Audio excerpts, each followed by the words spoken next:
What's going on, Kid Zone team? Wanted to just quickly comment on a couple of dynamics that I think are always things that are being adjusted as we're leading the kids ministry. There's always a balance of developing new people and giving new people the opportunity to be involved and be on stage, but then also quality control. Over the last few months, I've talked about this several times, but I want to just talk about where we are right now. Now, understand that each service has its own different dynamics, and there's a different crew of people. So that there are even some specific dynamics for each one of the three services that we have in KidZone. But let me just give some general context to each one of the parts of the service and how I want to staff those.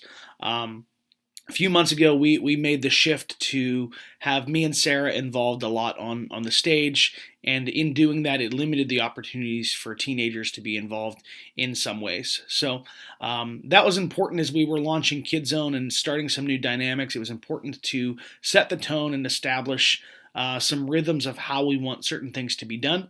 But now I think we do have the ability to be a little bit more flexible and open up some more opportunities for teenagers to be involved. So let me just go through each one of the elements that we have throughout KidZone and give my perspective of how we can use different people. We'll start with the welcome. The welcome, I think, should always be done by me or Sarah.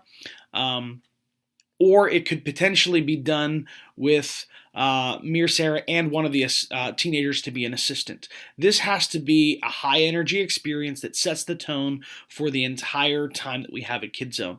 If we put someone up there that's not comfortable on the microphone and they're kind of fumbling through their words, it creates a negative first impression for people that are there for the very first time. So I want to make sure that that experience is really a high-end experience. It's high energy. It's a lot of fun. And at the same time, I want to make sure that either Pastor Sarah or I are introducing ourselves to make sure that the kids know who's leading the children's ministry. That's a good first touch point for one of us to make with all of our guests. So keep that in mind. We can always team somebody up with either me or Sarah if we want to give more opportunities, but that should always be somebody that's a high energy person to do the welcome, that prayer, and also the bonus game. We want somebody that can really carry that first experience and make that really fun. So it could involve me or Sarah getting everybody together, saying welcome, maybe interacting with a teenager. Teenager maybe prays, and Sarah or I lead the bonus game, or I could pray, Sarah could pray, and the teenager could lead the bonus game. But I do like one of us to be up there, but we can add a second person into that. That's another opportunity that we can give to some teenagers to get some more mic time. The rules is another thing. I think this is always something that we could do with a teenager. We can use two. It actually works well the way that we're doing it now, giving points to the boys and the girls. It works well to have a guy and a girl up there interacting with the kids. There has to be at least one strong person that's there on the mic. This isn't something to put two people up there that are not used to being on the mic, or people that are a little bit slow in their communication. So at least one strong person, and maybe someone that's being tested out. But we want to make sure that that experience is carried well by one strong person. But this is a good opportunity for somebody that is kind of getting their feet wet in communication on the microphone, someone that's been here for a while but maybe hasn't stepped out and been on a mic. So some examples, you could put like a Drew Aiken with somebody else that maybe isn't as comfortable on the mic, or a Sophia Avery could do the rules, and you could add somebody else that is relatively new. Just a couple of examples. Now, worship. Worship is something that I think is always a high priority for us. We could have anywhere from 2 to 4 people doing worship. We have to at least have one strong person on a mic, maybe 2 strong people on a mic, and you can have 2 people that are relatively new that we can put on stage to help with worship. The key is, if you're testing somebody out, maybe they're not strong on a microphone, but they at least have to be good with the choreography. I don't want anybody doing worship unless they've proven that they know the choreography and they can do it really well. Everybody has the opportunity to prove themselves in the choreography when they're down on the floor doing worship. So let's use this as an opportunity to test people, see how people are engaging in worship when they're on the floor with the kids, and somebody that's really standing out on the floor can take the next step and be one of those people on stage. They shouldn't start out on a microphone, but they can start out doing some of the choreography and eventually move their way up to help out with that. Couple things that I've noticed with worship, and we want to make sure that we are communicating this to the worship leaders. Worship is not a time for competition. I don't want there to be any competitions. Whoever's louder during worship or whoever is dancing better or things like that. I want worship to truly be focused on worship. Let's let the kids engage in a worship experience and let them truly seek God and not have to worry about a competition. The other things that we can do during at least one of our fast songs, if we wanted to, this is an option.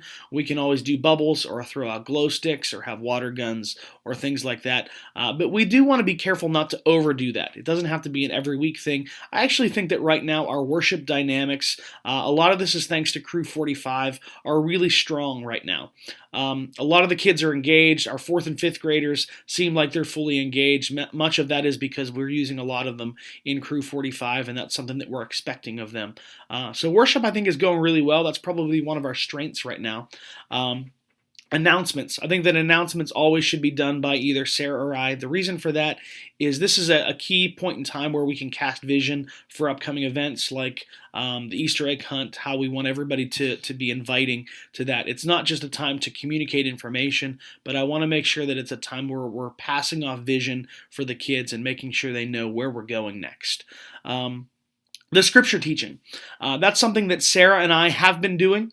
We've been doing it by ourselves, but there is a little bit of flexibility with this. I think this is probably an area that we could eventually pass off to a teenager or that a teenager can do with Sarah or I.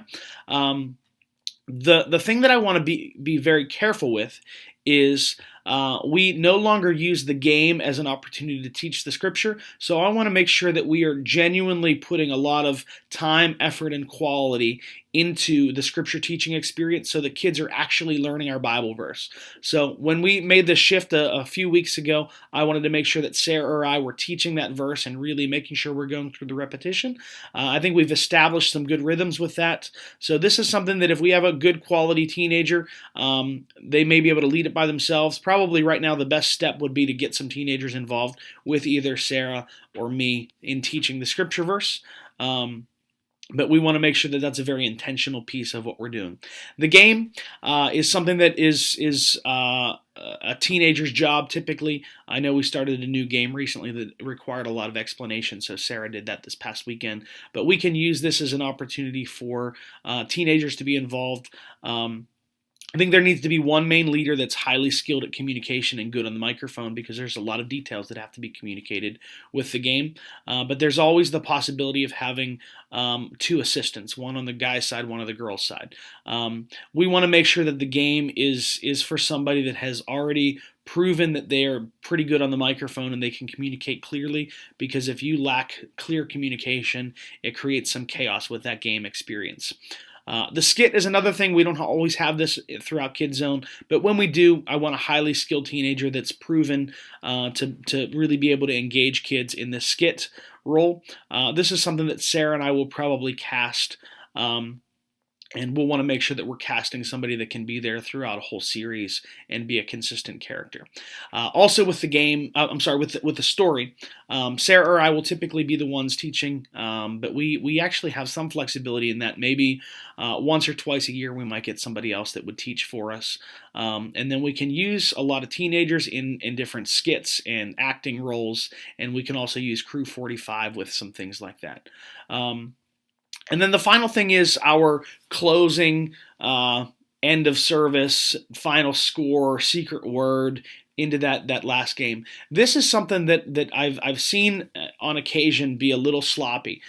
This is not the time to just throw a couple of new people in there and have them do it. I want to make sure that this is a high quality experience. This is one of the only things that parents see us doing in an organized way. So I want to make sure that they see that we are very structured. So I want to have a good high energy teenager up there that's leading it, and maybe somebody that is learning a little bit as their assistant. But I want to make sure there's at least one person that can carry the load during that end of service experience. So just wanted to review those things of how we want to cast different people in these roles and when we want to give people the opportunity, when we don't want to give people the opportunity. I think right now is a time that we can take a step in giving more opportunities to people, but at the same time, we always need to be aware that we're maintaining the quality that we need for all of KidZone. We've taken a lot of good steps. I think the KidZone experience since we've made that shift has been a significant upgrade. I think the kids are excited about things, and I want to maintain that. But as we've modeled a couple things, as Sarah and I have modeled a couple things, I think there's more opportunity for teenagers to take over some of those things. So if you have any questions about this, please talk to me or Sarah. But I just wanted to clarify where we were with that, how we can use our teenagers, and how we can continue to invest in them and build them. The other dynamic that we want to keep in mind is we don't want to hold people back so that they're here for a couple years without some of those opportunities. We want to always be thinking about who's the next person in line to be our worship leader, to lead the game, to do the different things, because I believe that a lot of our future children's pastors and children's directors are going to come from these teenagers, and we want to be investing in them. All of this is a balance. We want to make sure that we're always aware of that investment dynamic and then also the quality control thing. So hopefully this gives you some clarity of where I see us being right now. And again, this is constantly going to be shifting and changing because we'll go into different seasons of time and we'll have to focus on different things. But right now, I think we could get some more people involved in the ways that I mentioned on this video. All right, I will see you guys all this weekend. Bye.